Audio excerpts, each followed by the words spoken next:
La diferencia es sentarse y decidir consciente e intencionadamente cuál es esa marca personal que yo quiero construir, con qué valores quiero asociar esa marca.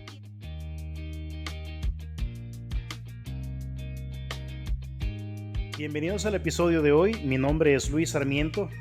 En mi podcast entrevisto a personas que están teniendo éxito en las cosas que hacen para ganarse la vida.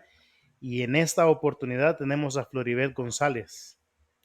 Floribet, bienvenida. Hola, ¿qué tal? Muchísimas gracias por la invitación. Me siento muy honrada de poder participar en este espacio y bueno, ojalá que compartamos información que le sirva a la audiencia. Claro que sí. Usted es un ejemplo primero para las mujeres, ejemplo de éxito. Quiero resaltar las cosas que usted ha logrado. Veo que usted es alguien que mejora las relaciones para las marcas y las empresas de Costa Rica, especialmente con lo que tiene que ver con los públicos del interés de la empresa. Mm. Veo que es graduada de licenciatura en producción audiovisual, entre otras cosas muy bonitas. ¿Ha sido difícil llegar hasta aquí? Bueno, mira, Luis, te voy a contar. Mm, Yo nací y crecí en un pueblo en la zona sur de Costa Rica que se llama Changuena de Buenos Aires. Queda como a 5 horas de la capital. Era un pueblo cuando yo estaba pequeña, no teníamos agua potable, no teníamos luz eléctrica, no teníamos caminos de acceso, fui a una escuela unidocente, entonces sí había algunas carencias de contexto, mas yo personalmente no tenía ninguna carencia en mi entorno familiar, es decir, yo tenía por lo menos mis necesidades cubiertas, mis necesidades de amor, de protección, de cuidado también. Me criaron mis abuelos. Mi mamá biológica me regaló, como yo siempre digo, ella me dejó con mis abuelitos porque ella era una adolescente madre con problemas de salud mental, con depresión postparto y demás, y consideró que era mejor que me criaran mis abuelos. Entonces, puedes imaginártelo, yo crecí en una finca con mis 50 primos, andando a caballo, andando en carreta, jugando en la montaña, ordeñando, ese tipo de cosas. Sí era muy mala campesina, lo reconozco a mí, ¿verdad? Me costaba muchísimo coger café, cogía todo el día, si acaso un cuartillo. Em, entonces, en ese contexto, a mí se me ocurrió que quería ser periodista, imagínate. Entonces, claro, en mi familia no habían otros profesionales, no tenía como referencias cercanas de mujeres profesionales. Y recuerdo que, por ejemplo, una cosa que a mí me impactaba mucho era ver a una señora que no era de mi familia, pero que vivía en el pueblo, que manejaba, porque en el pueblo ninguna mujer manejaba, o sea, conducía vehículo, ninguna. Eso era una cosa de hombres, recuerdo que decían mis tíos. Entonces, cuando yo escuchaba el sonido de ese carro, yo lo sabía identificar, porque yo decía, es ella, ¿verdad? Yo salí al corredor de la escuela a verla pasar en el carro, porque mi anhelo era convertirme en una mujer profesional que condujera un carro, imagínate, esa era como la referencia de éxito que yo tenía. Entonces, bueno, con el paso del tiempo, Dios fue tan grande y tan maravilloso que me dieron una beca. Bueno, en primer lugar, empecé a trabajar muy joven. Estudié locución y animación de radio y televisión y empecé a trabajar como locutora de radio desde mis 14 años. Y después, estando ya trabajando en la emisora, eso requirió, o sea, para trabajar en la emisora requirió que yo me viniera de Changuera a Pérez Celedón, que es un poquito menos rural, es una ciudad, digamos, no está en el gran área metropolitana, pero no es tan pueblo. Y ahí hay una radio que se llama 88 Estéreo. Entonces, yo era locutora de 88 desde los 14, 15 años. Luego me dan una beca para estudiar periodismo, me tengo que ir a la capital, a San José, estudié periodismo y me quedé 12 años en San José trabajando en medios de comunicación, trabajando como asesora de comunicación en una institución pública y demás. Y en 2020, como 3 semanas antes de que en Costa Rica declararan pandemia, yo recogí mis cosas de San José y me vine para mi casa en Pérez. Si vos me preguntás por qué, había una serie de circunstancias, pero yo pude haber elegido quedarme. Fue como que nada más, ¿verdad? Yo dije, creo que es el momento, regresé a Pérez, me instalé en mi casa y en eso declararon pandemia y yo empecé a trabajar de manera remota con clientes que aparecían, que, Flo, mira, tenemos este proyecto y necesitamos una periodista que nos haga los contenidos, o tenemos este tipo de servicio y necesitamos a alguien que nos ayude con los guiones de los webinars y no sé qué. Y así empecé. Los primeros 2 años, yo ya, o sea, para poder empezar a trabajar como profesional independiente, yo me inscribí en la Caja del Seguro Social, me inscribí en Hacienda, empecé a pagar todo, pero si vos me preguntás, Luis, yo no lo hacía pensando en voy a tener una agencia de relaciones públicas. Lo hacía pensando más en estoy en pandemia, necesito generar ingresos para vivir y esto es lo que me está dando de momento, ¿verdad? Entonces, luego de 2 años de que me doy cuenta que llevo 2 años trabajando de manera independiente, de manera remota, que ya tengo la estructura y digo, esto era lo que yo quería. Esto fue lo que yo soñé por tantos años y no me había dado cuenta que ya lo estaba empezando a lograr. O sea, claramente estaba en pasitos de bebé, pero empezando a lograrlo. Y entonces decidí formalmente como decir, ok, ahora sí, tengo mi propia agencia. Creé el sitio web de la agencia, que fue lo que posiblemente revisaste, creé una oferta de servicios y empecé a trabajar ya de manera más formal. Entonces, básicamente, estos son los años que tengo de estar trabajando en la agencia. Actualmente, lo que yo hago es como project manager, es decir, me contratan y yo diseño toda la estrategia de comunicación y subcontrato personas que yo necesite, un productor audiovisual, una diseñadora gráfica, una persona de fotografía, pero yo hago toda la parte de contenido, de estrategia de comunicación, de relaciones públicas. Por eso decías que yo me encargo de mejorar la relación de las empresas con los stakeholders o grupos de interés, porque de eso se trata las estrategias de comunicación, es identificar cuáles son las audiencias o los públicos de una marca o de una empresa y diseñar productos de comunicación efectivos para mejorar esa relación. Y eso finalmente se va a traducir en más ventas, en mayor rentabilidad, en mejor posicionamiento de marca, pero no todas las empresas tienen la capacidad instalada de hacerlo internamente, entonces contratan consultores externos, que ese es mi rol. Entonces, en este momento, yo decidí que yo llamo a lo que yo hago, que es una agencia, ¿cierto? Pero si vos me preguntas cuánta gente tenés contratada, en este momento no tengo contratado a nadie de planta. O sea, el diálogo interno que yo tengo conmigo misma es, yo soy una consultora senior que dirige una agencia. Y la estructura de la agencia, qué tan grande o tan pequeña es, no es asunto mío. El asunto mío es, si vos me contratás, hacer el mejor servicio que yo pueda hacer para vos, ayudarte a posicionar tu empresa, cobrar lo justo, porque yo también valoro mucho mi trabajo, y que vos te sientas satisfecho y que además eso se traduzca en resultados. Dentro de las cosas que usted habla en sus redes sociales y en su podcast, habla bastante acerca de la marca personal, de la importancia de la marca personal. ¿Qué consejo le daría a alguien que está empezando para construir su marca personal, Floribert? Ok, el consejo sería entender que todos estamos construyendo nuestra marca personal todos los días. Lo hagamos intencionadamente o no, eso ya es otra cosa. Pero todos los días, por ejemplo, vos al crear este podcast, estás entregándole valor al mundo. Este podcast está asociado con tu marca personal, con el tipo de contenido que vos quieres compartir, con el tipo de personas con los que te quieres juntar, con el tipo de servicio que puede que estés ofreciéndole a tus clientes, qué sé yo. Entonces, todos estamos construyendo nuestra marca personal 24/7. La diferencia es sentarse y decidir consciente e intencionadamente cuál es esa marca personal que yo quiero construir, con qué valores quiero asociar esa marca y escribirlo. Es decir, yo soy una profesional que brinda este tipo de servicios con este tipo de características, soy una persona puntual, soy una persona responsable, soy una persona que tiene un lenguaje positivo, soy una persona propositiva, soy una persona creativa. Ok, quiero que mi marca englobe esto. Y entonces, a partir de ese diseño, comienzo a actuar en consecuencia. Mis palabras, mis pensamientos y mis acciones tienen que ser coherentes con esta idea que yo creé de la marca. Como lo mismo que pasa con las marcas comerciales. Por ejemplo, uno ya sabe, o sea, vos escuchás una marca de electrodomésticos y vos automáticamente lo asociás, no sé, con calidad, si ha resultado bueno. Si has tenido una mala experiencia con esa marca, lo asocias con, uy, no, esa marca es desechable. O una marca que esté sobrevalorada, no, es demasiado cara para lo que ofrece. O una marca que de verdad te dé calidad-precio, no, esa marca es lo ideal porque vale lo justo y me funciona durante años. Pasa lo mismo con las marcas personales. Eso se traduce en reputación. Si yo le digo Luis Sarmiento a gente de tu entorno, ellos van a tener automáticamente una opinión o una percepción tuya.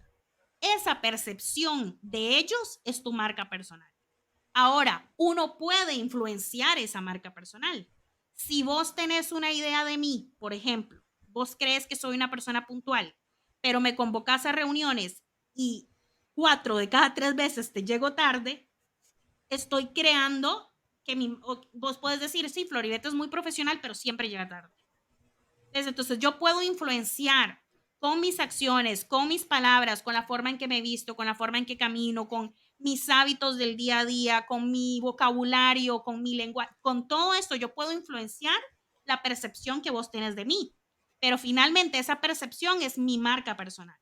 Recuerdo este ejemplo que nos dio en su última ponencia, en su participación de El Salvador, que usted decidió ponerse un piercing o un... ¿Sí? ¿Pudiera contarnos esa historia? Sí, claro. Bueno, vamos a ver, yo desde chiquitita, ¿verdad?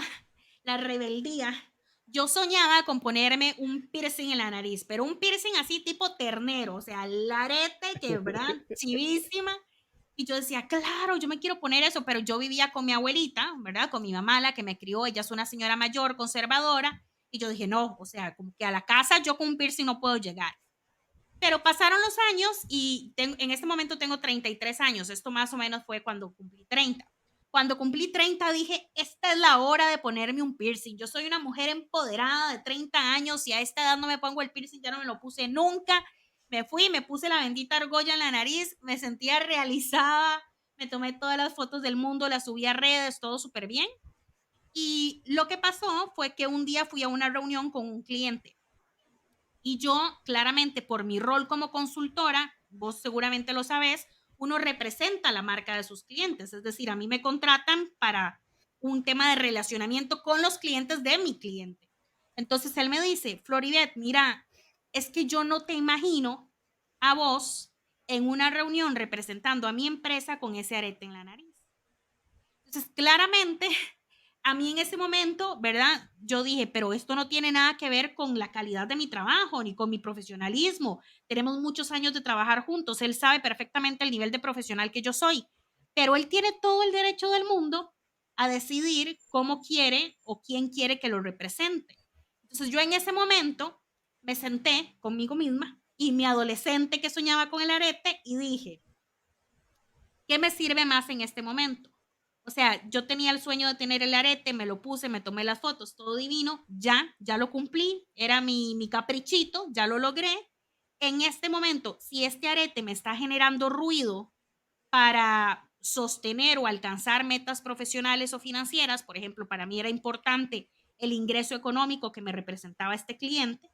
Entonces, ¿qué me sirve más? Entonces, esto es al crear una marca personal hay una continua negociación con uno mismo, ¿no? Por ejemplo, si vos me decís, en mi marca personal, Luis Sarmiento es una persona que tiene hábitos saludables, pero todas las mañanas cuando te despertás para ir al gimnasio, te da pereza y te quedas en la cama. Es una negociación, vos podés elegir hacerlo, pero entonces no digas que necesariamente el hábito de hacer ejercicio forma parte de tu marca porque no está siendo coherente. Entonces, en ese momento yo dije, ok, la verdad, este arete me está generando más inconvenientes, no me está como facilitando el proceso.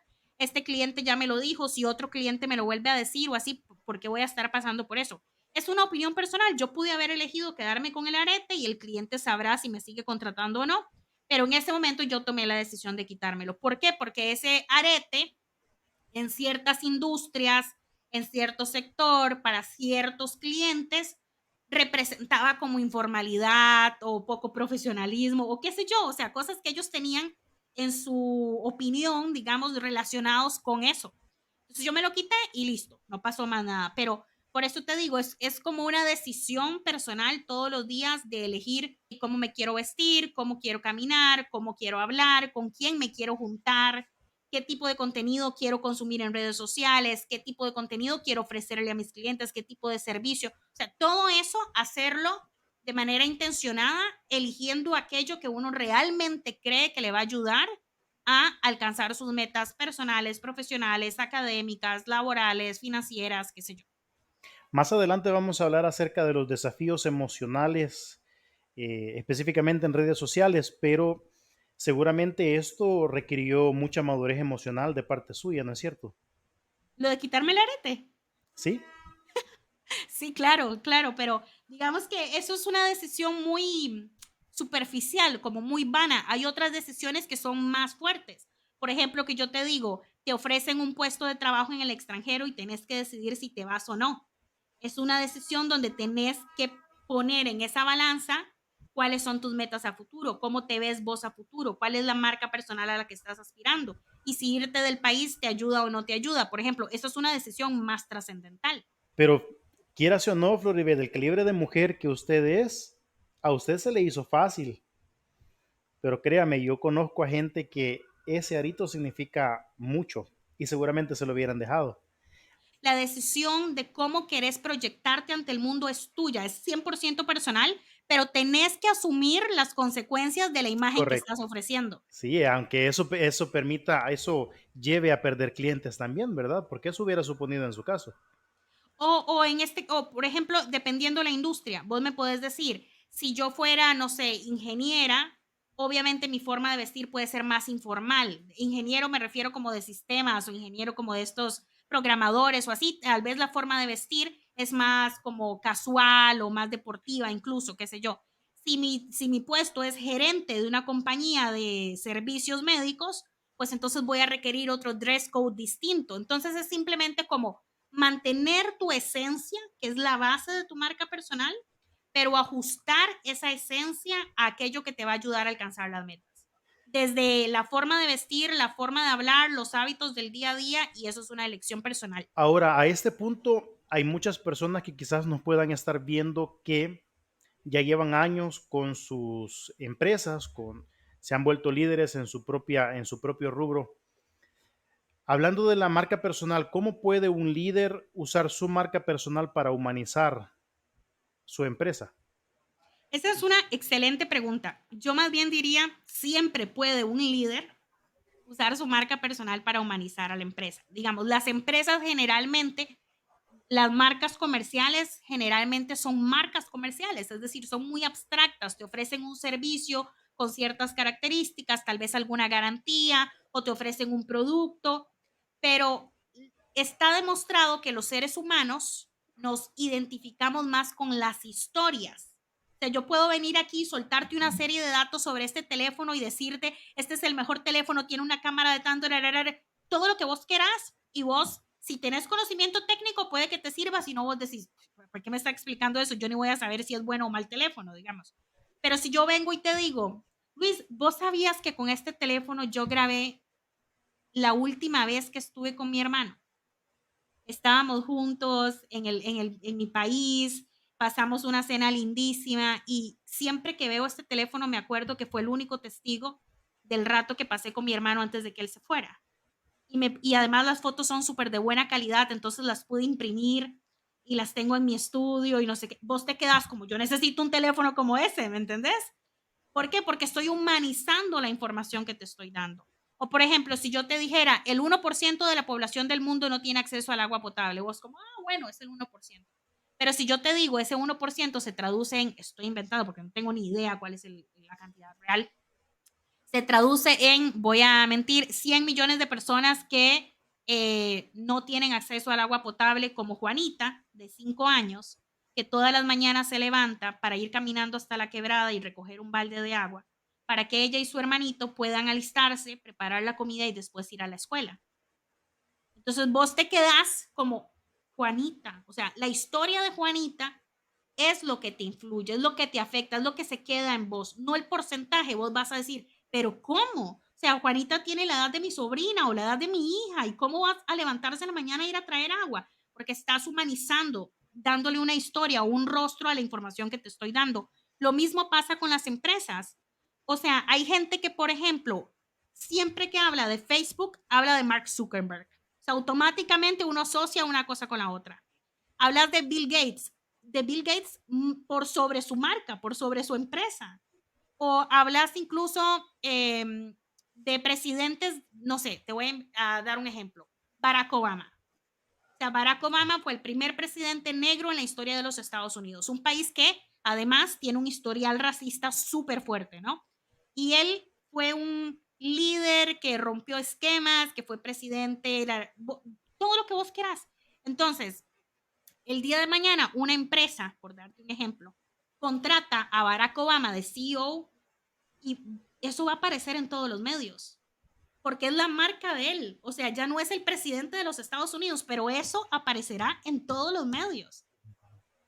Entonces, ese es el punto. El punto es como aquellas personas que tienen puestos de liderazgo, que son el CEO, el socio, el fundador de una empresa, tiene que saber que de la mano con la construcción de su marca comercial debe ir la construcción de su marca personal. Contar la historia detrás de la empresa, contar cuál es tu motivación, lo que te hizo crear esa empresa, por qué estás liderándola, por qué ofreces esos servicios y no otros, por qué buscas a ese tipo de clientes y no a otros. Entonces, si contás esa historia y si lo humanizás, la gente se va a identificar más porque los servicios y los productos posiblemente sean muy parecidos a los de tu competencia. O sea, seamos honestos, nosotros dos que tenemos podcast, mi podcast puede ofrecer un contenido X y el tuyo otro. Igual vamos a estar en la misma plataforma compitiendo por las mismas audiencias.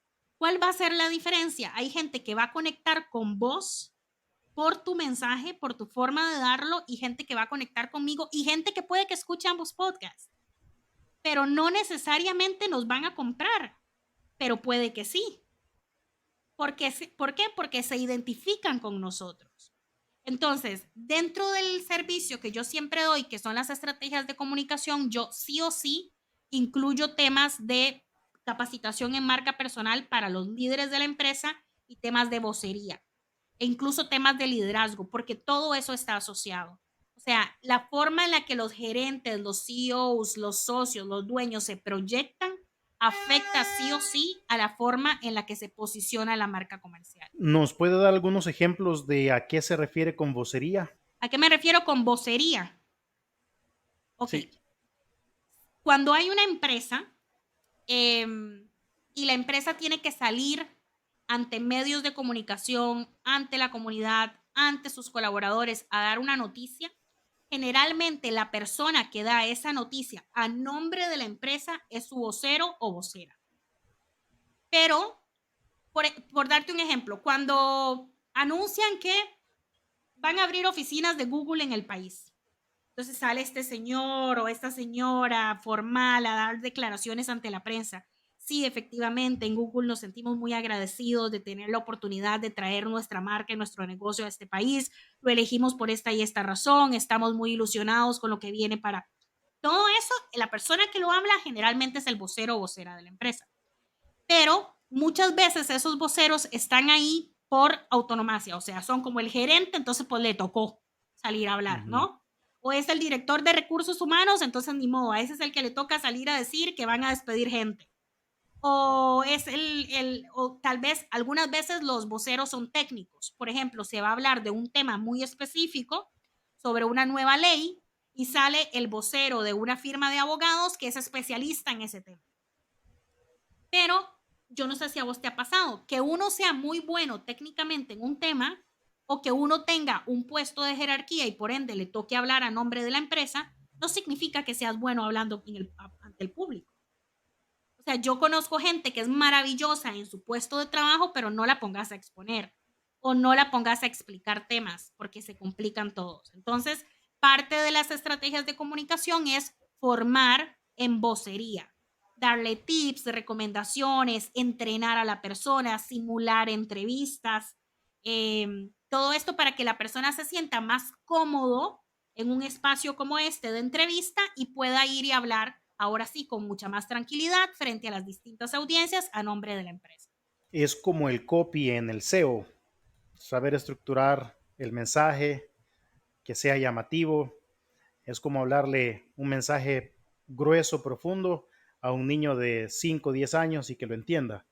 Sí, generalmente los voceros trabajan con mensajes clave, ¿verdad? Ok, vamos a salir a dar, esta es la noticia y este es el mensaje clave. Por decirte algo, la noticia es, vamos a despedir gente, el mensaje clave es, no nos estamos yendo del país. O sea, vamos a continuar invirtiendo, simplemente es un proceso de transformación y cambio, porque no quiero que, ¿verdad? Que el conflicto se me eleve al nivel de que no lo puedo manejar. Entonces, Claro, sale una persona con entrenamiento en vocería a dar la noticia, que logre manejar a los medios, que logre interactuar con los medios, que no se abrume, que no se asuste, y que tenga la capacidad de posicionar esos mensajes clave aún en medio de una situación que es difícil, como anunciar un despido, ¿verdad? Entonces, aunque muchas veces las empresas tienen directivos muy buenos, con mucha experiencia, no necesariamente son buenos hablando ante la prensa o en espacios de entrevistas o en una conferencia. Entonces, eso es la vocería. Excelente, buenísimo. En su blog que está titulado Tres pasos para elegir correctamente los medios de comunicación para una campaña, habla acerca de la importancia del timing. ¿Puede compartir una situación donde el tiempo haya sido crítico para el éxito de la campaña de la empresa? En el mal sentido, lamentablemente. Ok, te voy a contar lo siguiente. Ese artículo del blog que estás mencionando habla particularmente de las campañas de publicity. Es decir, son campañas donde una empresa tiene que hacer un anuncio y considera que su anuncio es de tal relevancia para la audiencia en general que es mejor enviar un comunicado de prensa. Entonces, se hace un comunicado de prensa y se hace un kit de prensa. En el kit van un video, un audio con declaraciones, fotos, una infografía, lo que se necesite para explicar el tema y va el comunicado. Eso se envía, ¿ok? Ahora, hace algunos años, hacer publicity era mucho más fácil de posicionar porque no había tanta sobreinformación. Es decir, no todo el mundo generaba comunicados y no estaban las redes sociales, entonces los periodistas tenían que estar consiguiendo temas. Ahora que hay tantísima fuente de información tan fácilmente rastreable, digamos, y más bien sobreabunda, cuando uno manda un comunicado, está compitiendo contra los 200 comunicados más que recibió ese periodista ese día. Entonces, por eso yo siempre digo, el comunicado es la última opción. Es decir, si de verdad la noticia es tan grande como para un comunicado que de verdad amerite enviarle esto a todos los medios de comunicación o a los medios que cubren el sector o a los medios regionales o qué sé yo, entonces se opta por el comunicado. Si no, es mejor hacer una estrategia de relacionamiento en medios, no una campaña de publicidad. Dicho eso, el timing es súper importante y es un factor que no necesariamente está en nuestras manos. Es decir, vos me decís, Floribet, tengo esta empresa, quiero dar esta noticia, la evaluamos si realmente es una noticia de interés público, realmente es una noticia que es impactante para toda la audiencia y decimos, perfecto, hacemos el comunicado, lo preparamos y decimos, lo vamos a enviar el miércoles, porque está demostrado que martes, miércoles y jueves son los mejores días para enviar este tipo de información, porque los lunes todo el mundo acaba de llegar del fin de semana, se está apenas acomodando, que mira, que, ¿verdad? Y los viernes todo el mundo anda en ride fin de semana, más bien. Entonces, lo ideal es enviarlo martes, miércoles o jueves. Perfecto, tenemos el comunicado, la información es de valor, se manda el miércoles. Y ese día pasa algo, que el presidente renuncia, que se muere una actriz famosa, que una noticia que atrae toda la agenda mediática sobre ella. Y tu comunicado pasa desapercibido o no tiene tanto impacto como hubiera tenido si no es así. Eso es un timing. Por eso yo te digo, aunque ya programamos que se envíe un miércoles, aunque lo enviamos a primera hora de la mañana para que los periodistas lleguen y de una vez lo tengan en su correo, aunque hicimos toda la gestión estratégica detrás, hay un tema de qué pasa en la coyuntura en ese momento que quizás no está, que no está en tus manos y que podría afectar el impacto del comunicado. Entonces, ¿qué me ha ocurrido? Yo sí hago bastantes estrategias, campañas de publicity. Generalmente me va muy bien, o sea, yo me siento muy orgullosa. Yo sé lo que es enviar una campaña de publicity en Costa Rica, digamos, los medios Tier 1 cuesta mucho que posicionen un comunicado y enviar una campaña de publicity y salir en 11, 12, 15 medios ese día, digamos, y decir, wow, o sea, incluso noticieros de radio, de tele, todo eso. Y enviar un comunicado con la misma estrategia detrás y que ese día a Keylor Navas se le quebrara la uña pequeña del dedo del pie, por darte un ejemplo tonto, y como en Costa Rica todo gira en torno a Keylor Navas, pues ya ese día el comunicado no tuvo impacto.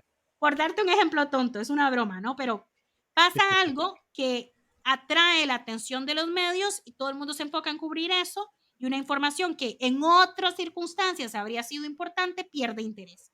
Entonces, eso es el ¿Es timing. esto, ¿Es esto lo mismo que PR o press release de lo que estamos hablando, Sí, Floribet? sí.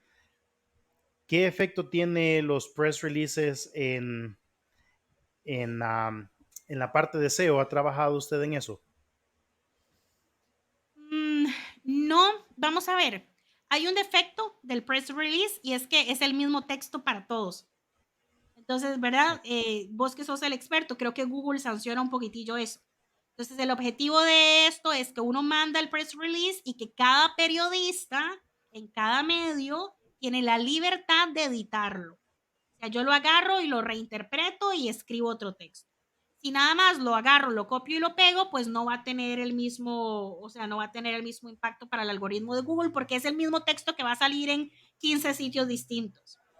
Em, pero entonces, generalmente yo lo que hago es, y esto es un tip mío, yo lo que hago es negocio con algunos medios la creación de contenidos de valor para su audiencia, pero son artículos exclusivos. Vos me decís, Floribet, yo tengo una revista que habla sobre temas de negocios que se publica en mi país. Me gustaría que me escribieras un artículo sobre marketing de contenidos. Entonces, yo hago el artículo solo para vos y solo sale en tu sitio. Eso ya es una estrategia de relacionamiento con medios. No, esa información no se va a enviar en formato de comunicado de prensa. Va a salir solo en tu revista, va a estar dirigido a tu audiencia, pero lo creé yo, porque soy la experta en el tema, digamos. O ese artículo vos lo puedes crear, me entrevistas y lo redactas vos, o incluso me puedes pedir que yo te dé el artículo hecho, vos nada más lo revisas, que esté alineado a la línea editorial de tu medio y listo. Pero entonces, si me preguntas particularmente por comunicados de prensa, ese es el defecto del comunicado de prensa, es el mismo texto para todos los medios. Ese ya, el tema de press release o PR, ya es un título para otro episodio de podcast. Así es, sí. Pero vamos a mantenernos dentro de la marca personal y la creación de la misma. Ahora vamos a saltar acerca de la creación, a la creación de contenido. ¿Ok? En su podcast Epic Self, que cualquiera que lo quiera encontrar, ¿dónde lo podemos encontrar, Floribet? Spotify. Su podcast, Spotify. Spotify. Perfecto. Ahí usted discute acerca de cómo crear contenido. ¿Pudiera darnos algunos ejemplos de cómo crear contenido efectivo? Bueno, ahí yo lo que he dicho es, número uno, mantenerse auténtico a la hora de crear el contenido, porque si bien en las redes hay muchísimo, por ejemplo, el TikTok, ¿verdad? Que es crear un video que ya existe, nada más uno lo imita o lo replica o así.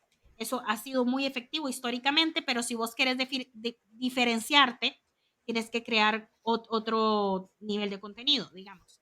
Entonces, siempre ser auténtico. Por ejemplo, si tu marca es una marca muy seria, pero vos querés generar viralidad y de un día a otro salís con un video de estos tontos de TikTok, como, entonces más bien eso va a generar incoherencia y los que te siguen porque siguen una marca seria, ya no, quizás te dejen de seguir. O sea, está bien sumarse a las tendencias, está bien sumarse a la viralidad siempre que sea coherente con la personalidad de la marca. Si tu marca es más divertida, es más jovial, es menos formal, no sé qué, bueno, se puede prestar para eso. Pero si no, no vas a salir como si tuviera dado un ataque de locura la noche antes, entonces el día siguiente viene el video con, ¿verdad? Que es completamente incoherente a todo el contenido que has ido creando en torno a tu marca comercial. Pero bueno, en mi caso en particular, yo lo que sugiero es, número uno, ser auténtico a la hora de crear contenido y número dos, elegir el formato con el que te sientas más cómodo. Es decir, puede que el video esté pegando mucho, pero si vos sos una persona que se siente profundamente incómoda frente a una cámara, posiblemente ese video no va a salir bien. O sea, yo he visto videos que a mí me dan pena porque yo digo, esta persona se sentía incomodísima, nunca entendió de qué iba el video, digamos. Y tal vez vos decís, bueno, yo me siento incómodo frente a una cámara, pero me gusta mucho hablar en público. Ah, bueno, entonces crea un podcast. o yo me siento incómodo frente a una cámara, donde quede grabado, pero me encanta explicarle cosas a la gente, entonces hace un webinar. O yo me siento incómodo, con un micrófono y tal, pero me encanta escribir, hace un blog. Es decir, esas son las porque yo no yo creo que en temas de contenidos para redes sociales no hay nada escrito. Hay un montón de estadísticas que uno las lee, se actualizan todo el tiempo, a veces incluso son contradictorias y uno queda, pero entonces, ¿cómo es la cosa? ¿Debería ser el video o no debería serlo, verdad? Entonces, mi sugerencia es, ya que no hay una receta del éxito escrita para nadie, es optar por hacer contenido que se perciba auténtico y contenido con el que nos sintamos cómodos nosotros. Es decir, con un formato de contenido que podamos sostener en el tiempo. Porque si vos haces un video hoy y se volvió viral, por darte un ejemplo, pero nada más pasó con ese video, no vas a crear comunidad. Fue un rebote. La gente le dio me gusta o lo compartió porque se identificó con el video, pero no vas a crear comunidad y menos clientes. Entonces, tiene que ser un formato con el que vos te sientas lo suficientemente cómodo para seguir creando contenido de manera intencionada y constante permanentemente. Si te gusta escribir, un blog semanal. ¿Por qué permanentemente, Floribet? Porque estas estrategias generalmente dan resultados no en el cortísimo plazo. Bueno, vos lo sabes, vos que mencionaste el SEO. El SEO no es una estrategia que dé resultados de hoy para mañana. Es decir, el SEO vos tenés que estar publicando contenido de valor optimizado para buscadores todas las semanas de ser posible. O todo, sí, no sé, un artículo semanal o un par de artículos al mes. Y vas a ver resultados posiblemente dentro de 6 meses o un año. Claro, para secundar lo que usted ha dicho, es un juego que se lleva a largo plazo porque esto es algo que se da de manera orgánica, ¿verdad? Y esto es algo exponencial, va creciendo, así como dejar ir una pelotita de snow, ¿verdad? A lo largo se va haciendo grande, eso es lo que vamos buscando. Pero a veces nosotros nos quedamos cortos, quizás queremos los resultados para ayer, porque tenemos hambre, ¿verdad? Porque tenemos diferentes razones detrás, Ujú. pero sí esto es un juego a largo plazo. Es decir, si necesitas resultados en el corto plazo, entonces tal vez estas no son las estrategias que estás buscando. Habrá otras. Por ejemplo, te voy a dar un ejemplo. Una vez yo fui a una reunión con un cliente y mi cliente se iba a reunir con un potencial aliado. Yo fui a esta reunión, estuve en la reunión, al final de la reunión yo intervengo, converso con la otra persona y le digo cosas, no sé qué, siendo 100% auténtica, yo no estaba vendiendo para nada, digamos, era como una reunión normal. Entonces, esta persona le da a seguir a mi LinkedIn o a mi LinkedIn, ¿ok? Le da a seguir. Y se mantiene viendo lo que yo publico en esa red durante un año. Y yo ahí estoy publicando mis episodios de podcast, mis blogs, no sé qué, no sé cuánto. Al año, la persona me escribe y me dice, Floribet, no sé si te acordás de mí, estuve en una reunión con vos hace un año, te di seguir en LinkedIn, he estado viendo todo lo que has hecho y me gustaría trabajar con vos. Entonces nos reunimos y para no cansarte con el cuento, llevo 2 años trabajando con ella y con su empresa, y es el cliente que más ingresos me genera en este momento. Pero costó o sea, y yo no lo hice como voy a convencerla, yo lo dejé y ella estuvo como viéndolo durante un año. Ahora, me pasó también con una estrategia SEO que, bueno, creé mi sitio web y estuve como el primer año publicando artículos de valor, muchos blogs. Y en algún momento, bueno, en mi sitio web tengo el botón de WhatsApp. Entonces, cuando alguien me escribe desde ahí, directamente me llega un mensaje automatizado que dice como, encontré tu información en floribetgonzalez.com y me gustaría solicitar, algo así, ¿no? Entonces, me llega ese mensaje.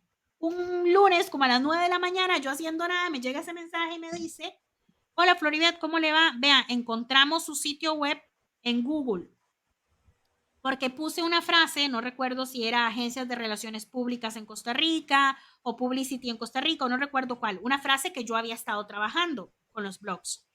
Y encontramos su sitio web me pareció muy profesional, la información que usted da fue suficiente para saber si queremos reunirnos con usted.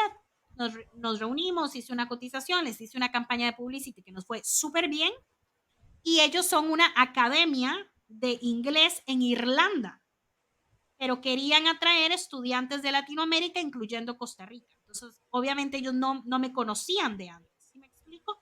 Sino que me encontraron en Google a partir del contenido que yo había publicado, el sitio les generó una buena impresión, me escribieron y tuvimos una reunión como esta, que yo te digo, Luis, yo soy la peor en reuniones de ventas, porque yo no sé vender, o sea, yo me reúno con el cliente y le cuento, hasta le doy mis secretos, eso yo lo hago así, así, así, y como si nada. Sí, Al final la persona decide si quiere trabajar conmigo o no, pero yo no estoy como, uy, contráteme, yo le garantizo que no. O sea, yo le explico, hasta les hago los disclaimers necesarios, así como, sí, una campaña de publicity, pero yo no le garantizo que salga en X cantidad de medios. O sí, podemos hacer eso, pero yo no le puedo garantizar a usted que usted va a aumentar sus ventas en el 10% como me lo está pidiendo. O sea, yo puedo garantizarle que la estrategia se va a hacer y que podemos medirla y que podemos ver los resultados, pero si ese resultado es inferior o superior al 10%, no es algo que está en mis manos. Y así de claro, y a veces la gente me contrata, o sea, siendo cien por Floribet, ciento auténtica.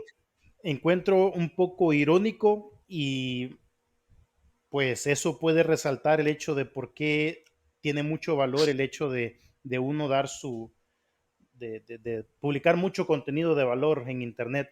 Pero encuentro irónico el hecho de que alguien de una ciudad o un país tan fuerte económicamente quiera buscar clientes en países latinoamericanos, que en teoría no tenemos tanto poder adquisitivo. Claro, pero es que eso creo que no me entendiste. Es una academia de inglés en Irlanda. O sea, ellos le enseñan inglés a latinos que vayan a Irlanda como en intercambio, una cosa así. Entonces ellos Ok, necesitaban que fuera de Hispanoamérica y tenían una, una estrategia chivísima de becas, donde entonces vos que estás, no sé, yo que estoy en Costa Rica, quiero ir a estudiar a Irlanda y ellos me dan una beca del 40%. Entonces, ellos necesitaban que los países de habla hispana sepan que ellos existen y que la gente puede ir a aprender inglés directamente en Irlanda. Entonces, en cada uno de los países donde ellos iban a hacer la campaña, necesitaban una agencia local. O sea, si ellos iban a hacer la campaña para colombianos, una agencia en Colombia. Si en Panamá, que una agencia en Panamá. En Costa Rica, ellos querían anunciar este programa de becas en la que podían participar ticos, entonces necesitaban una agencia en Costa Rica que tuviera acceso a los medios de Costa Rica, que tuviera experiencia en Costa Rica, que supiera adaptar su mensaje al lenguaje de los ticos, y eso fue lo que yo hice. lo que le llamamos localization. Muy bien. Pasemos un poquito ahora acerca del impacto emocional que tiene el difundir contenido en redes sociales. ¿Cuáles son las estrategias que usted recomienda para manejar las emociones? Tal vez si pudiera hablar del tipo de emociones que pueden salir y cómo utilizar las redes sociales de manera razonable y productiva.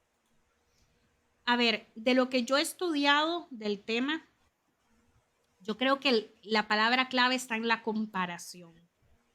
O sea, a veces vemos las redes sociales y nos comparamos con lo que otras personas proyectan en redes, sin hacer el filtro de que cada quien proyecta lo que quiere proyectar. Es decir, yo no subo un video mío cuando estoy en el gimnasio muriéndome que ya no di más. No, yo lo subo cuando llego con la ropa deportiva bien bonita y aquí entrenando, no sé qué. Entonces la gente, ¿verdad? Claro, Flori es una persona fitness. Lo que no saben es que yo a los 40 minutos estoy que no puedo ni respirar del entrenamiento. Entonces, la gente no hace este filtro, no tienen la capacidad de discernimiento quizás para identificar que lo que están viendo es lo que otras personas quieren proyectar, número uno. Y número dos, que no es necesario compararnos porque cada persona por sí misma tiene un historial detrás. Yo no me puedo comparar con vos, Luis, porque yo no conozco tu historia, no sé de dónde venís, no sé qué has superado. Ok, pero comienzo a verte en redes, por darte un ejemplo, comienzo a verte en redes con un carrazo, un Ferrari. Yo digo, no, pero ¿cómo? Entonces yo me voy a sentir, o sea, si le pongo el enfoque y la atención a eso y me comparo, voy a sentir que mi Toyotita que está aquí en el parqueo es muy poca cosa comparado con tu Ferrari. ¿Ok? Entonces, ese es el principal problema que está demostrado de las redes sociales, que nos genera esta sensación de inferioridad, esta necesidad de compararnos, acrecenta esta idea de insuficiencia, no importa cuánto hago, siempre hay otras personas que viajan más, que ganan más, que tienen mejor carro, que tienen mejor cuerpo, que comen en restaurantes más chivas, o sea, todo el tiempo, ¿no? Entonces, necesitamos desarrollar la madurez mental, emocional y crítica para poder disfrutar de las redes sociales sin llevarme la carga de es que no soy suficiente o no estoy haciendo suficiente. ¿Verdad? Yo lo que hago es mi estrategia personal. Yo hago curaduría de redes. O sea, yo de verdad solo sigo aquellas cuentas que me aportan valor o me dan información de valor que ayude a mi negocio o que me ayude a crear el estilo de vida y el proyecto de vida que yo quiero, o es gente que me inspira sin el componente de comparación y envidia, nada más me inspira, es como, uy, qué chiva cómo habla esta persona, me encanta su mensaje. Otra cosa que me ha pasado es que en mi caso, yo soy una persona altamente sensible, muy empática. Entonces, si yo sigo cuentas donde se publica información, por ejemplo, sobre la guerra, o sea, yo te digo, yo a veces me pongo a ver ese tipo de posteos y termino llorando. Me siento abrumada, me siento cansada, me da dolor de cabeza. Yo digo, pero ¿cómo es posible que el mundo esté así? ¿Cómo es posible que esté pasando eso? Me siento impotente. No estoy haciendo nada, no estoy aportando en nada a la solución del conflicto, no estoy aportando en nada al final de la guerra, pero me estoy sobrecargando con esta energía súper negativa. Y no es que esté diciendo que hay que mantenerse en una nube indiferente a la situación del mundo, pero sí hay que saber autorregularse y decir, ya yo sé que esto me afecta demasiado. O sea, yo sé que está ocurriendo este conflicto, si puedo ayudar en algo, ayudo, si hay un canal de donaciones o de lo que sea, yo puedo aportar, lo hago, pero, insisto, desarrollar la capacidad de madurez, conciencia y discernimiento para saber que este tipo de cuentas a mí no me ayudan en nada, que este tipo de información a mí no me favorece en nada. Filtrar esas cuentas, dejar de seguirlas. Es que nadie nos paga por seguir cuentas, les pagan a ellos más bien. Entonces, si yo estoy siguiendo la cuenta de Luis Sarmiento y todo lo que vos publicás a mí me hace daño, pues te dejo de seguir. Punto, no hay ningún problema. Y, y dejarlo de seguir, número uno. Y número dos, además de la curaduría, es decir, de elegir conscientemente cuáles cuentas sigo, número dos es no pasar demasiado tiempo en redes, que ese sí es mi problema, porque como yo trabajo en esto y me encanta ver este tipo de cosas, entonces uno con la excusa del brete pasa metido en redes sociales y no te das cuenta que se te fueron 5 horas en un día. Eso es impagable. O sea, ¿cuánto costarían 5 horas tuyas de consultoría para que vos se las regales a cuentas en Instagram o a TikTok?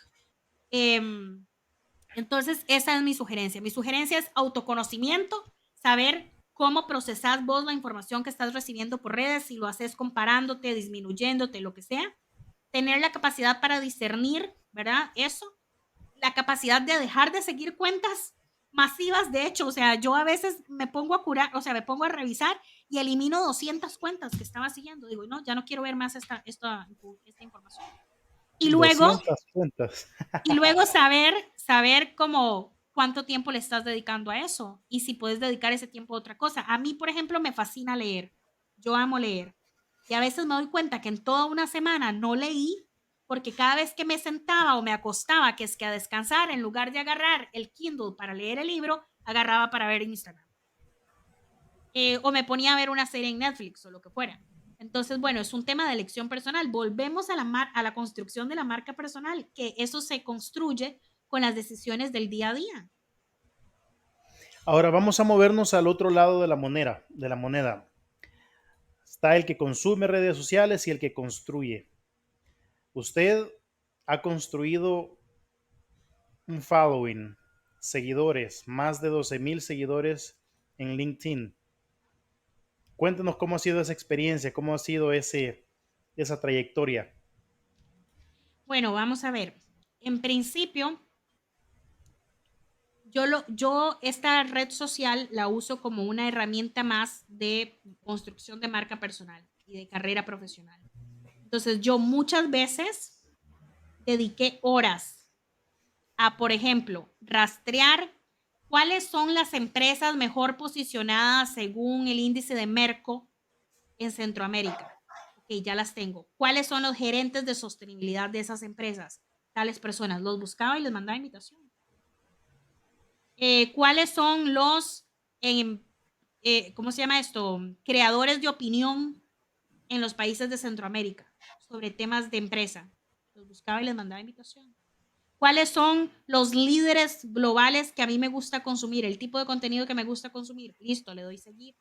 O sea, lo hago de manera intencionada. No digo que saqué el tiempo para los 12,000, no sé de dónde salieron, o sea, fue como ir creciendo y después comparto contenidos, por lo menos en esa red social en particular, comparto muchos contenidos relacionados con mi trabajo, mi carrera profesional, lo que leo, lo que escribo. Y hay gente con la que uno hace tribu, o sea, hay gente con la que uno coincide, que su mensaje le gusta, entonces me doy cuenta que me empieza a seguir más gente. Y, LinkedIn tiene el valor agregado además para mí de que el engagement es muy alto y las publicaciones se mantienen dando vueltas por mucho tiempo. O sea, yo sé lo que es publicar el link a un blog que escribí, publicarlo un lunes y todavía el viernes me sale gente que le da me gusta o gente que comenta. O sea, lleva toda una semana. Cuando en Facebook uno publica algo y a los 15 minutos ya no le sale a nadie. y comparado con Facebook, que se recomienda crear una fanpage, ¿este es su perfil personal o es una page de LinkedIn la que usted utiliza? Es mi perfil personal. Sí. Es que vamos a ver, es muy difícil separarte de tu marca cuando tu marca es tu marca personal. Yo lo intenté con Facebook. Yo creé una fanpage de Floribet González y empecé a como publicar contenido. Y al final eran mis mismos primos, mis mismos amigos del cole, o sea, la misma gente que ya yo tenía en mi perfil personal, los que comentaban o le dan. ¿Por qué? Porque yo no soy una figura pública. Yo soy una profesional que brinda un servicio y tal. Si fuera una actriz de Hollywood es distinto. Si fuera una Robin Sharma, tal vez es distinto.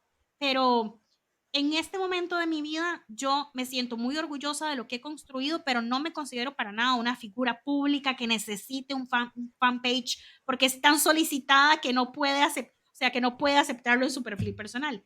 Además, LinkedIn no es un perfil personal como funciona Facebook. Es una página de proyección, o sea, el que usa LinkedIn como un perfil personal está equivocado. Eso es para proyectarte profesionalmente, para proyectar tu marca. Lograste algo, obtuviste un reconocimiento, concretaste un proyecto, acabas de firmar con un nuevo cliente, dirigiste un proyecto internacional, escribiste un libro, publicaste un episodio de podcast. O sea, lo que estás haciendo es lo que tiene espacio en LinkedIn. Pero si tenés novio nuevo, o si ayer saliste a cenar en la noche, o si te acabas de comprar un carro mejor, o si te inscribiste en el gimnasio, generalmente ese tipo de información no tiene cabida en LinkedIn. Al menos no es el fuerte. Definitivamente ha demostrado mucha capacidad y competencia en cuanto a la manera en cómo usted se proyecta, en cómo usted enseña a los demás acerca de esto. Pero me gustaría tratar un aspecto más de lo que usted hace y es la parte de su página web. He estado curioseando su blog, lo he visto muy completo. También he visto la parte de posicionamiento de SEO, los rankings. Tiene varias páginas que está teniendo tráfico desde Google. Entonces me gustaría saber cómo decide usted qué temas tratar, qué temas abordar en su blog. Bueno, número uno, los temas que yo abordo están relacionados con los servicios que yo brindo profesionalmente. ¿Ok?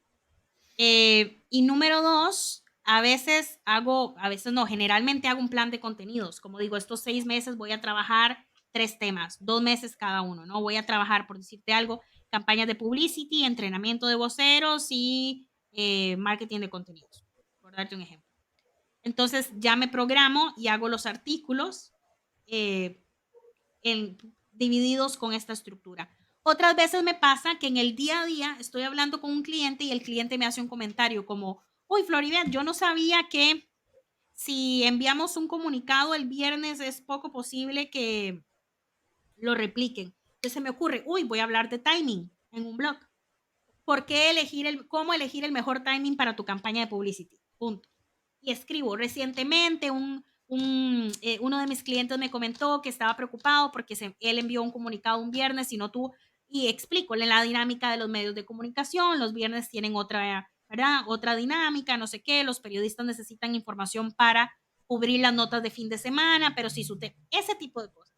Entonces, ¿hago un plan de contenidos? Sí, generalmente esos contenidos tratan sobre los mismos servicios que yo brindo o los mismos temas en los que ejerzo mi profesión, pero también en el día a día voy recibiendo insights, insumos todo el tiempo de gente, observaciones, comentarios, experiencias, que acabo de terminar una campaña y en esto me fue súper bien, pero en esto no, mira, voy a hablar de esto. Que acabo de firmar con un cliente de esta industria y nos dimos cuenta que a ellos les funciona un boletín, pero a este otro cliente no le funciona un boletín. ¿Por qué será? Escribo sobre eso. Entonces, básicamente Y eso es, yo siempre sugiero. ese es básicamente lo que está detrás de una audiencia orgánica, que usted puede escribir de las cosas o hablar de las cosas que usted pasa al día a día, de las cosas reales que le preguntan. Y así es como se construye. Una curiosidad más, ¿alguien deseo le ve su página o usted solita lo hace? Cuando hice el sitio web, lo hice con un cliente de una agencia de marketing digital y posicionamiento SEO. O sea, de hecho, yo no pagué por mi sitio web, yo hice un trueque. Yo les hice una campaña de publicity y ellos me diseñaron el sitio. Entonces, el sitio desde el inicio venía optimizado para Google, pero los contenidos del blog que yo publico todo el tiempo o cualquier actualización que yo haga en el sitio web, yo misma subo el contenido y le pongo las frases clave, las etiquetas, todo esto. Entonces, sí, yo lo trabajo. Excelente. Es otra muestra más que usted es un ejemplo, ¿verdad? Para cualquier mujer que nos esté viendo, son cosas que se pueden hacer, solamente es cuestión de aprender y de querer hacerlo. Finalmente, ¿cuáles son las metas que usted tiene a corto o largo plazo? Bueno, ok, mi sueño es, va como en dos, a nivel profesional, va como en dos vías. Y luego tengo un sueño a nivel personal, pero a nivel profesional tengo dos cosas. Una, me gustaría crear una marca personal tan robusta que sirva para crear comunidad. O sea, por ejemplo, tener el podcast y que llegue a más gente, o escribir un libro, o hacer algunos cursos virtuales. O sea, convertir mi marca personal en algo que ofrezca valor por sí mismo en diferentes formatos. El podcast fue solo como el inicio, ¿no? Pero me gustaría como seguir creando contenido de valor. O sea, ampliar y fortalecer mi marca personal. La otra es la agencia. A mí me gustaría muchísimo que la agencia creciera lo suficiente que me permitiera contratar a otras personas. Y lo tercero ya es una meta personal y es que me gustaría casarme. Pero, pero digamos, en este momento que estamos hablando de temas profesionales, sí, estoy trabajando muchísimo. Mi sueño es como